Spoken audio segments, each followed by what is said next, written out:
ભાવનગર શહેરના વડવા વિસ્તારમાં દુર્ઘટના સામે આવી છે તો ભાવસાર શેરીમાં આવેલું જર્જરિત મકાન અચાનક ધડાકાભેર ધરાશાયી થયું છે। દુર્ઘટના બાદ સ્થળ પર મોટી સંખ્યામાં લોકો એકઠા થઈ ગયા હતા। મકાન ધરાશાયી થતા એક વૃદ્ધ વ્યક્તિ કાટમાળ નીચે ફસાઈ ગયા હતા। સ્થાનિકોએ આ અંગે ફાયર બ્રિગેડની ટીમને જાણ કરાતા ફાયર વિભાગની ટીમે ઘટના સ્થળે પહોંચી ભારે જહેમત બાદ કાટમાળ નીચે ફસાયેલા વૃદ્ધને સુરક્ષિત રીતે બહાર કાઢવામાં આવ્યા હતા। દુર્ઘટનામાં વૃદ્ધને ઈજાઓ પહોંચતા તેમને તાત્કાલિક સારવાર અર્થે નજીકની હોસ્પિટલમાં ખસેડવામાં આવ્યા હતા।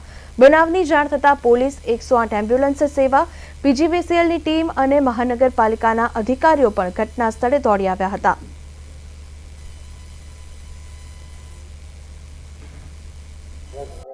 ભાવનગર ફાયર ડિપાર્ટમેન્ટને કોલ મળેલ કે વડવા ચબુતરા શેરી પાસે મકાન પડેલ છે અને ગેસ લીકેજનો અમને કોલ મળેલ।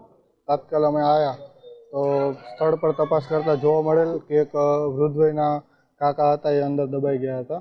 2 માળનું મકાન હતું જે ધરાશાયી થઈ ગયું હતું જૂનવાણી મકાન હોવાના કારણે। ગેસ લીકેજને તુરંત હાથે ધરી અને કાર્યવાહી કરી પછી કાકાને અમે બહાર કાઢેલ છે અને એમને હોસ્પિટલ ખાતે ખસેડેલ છે।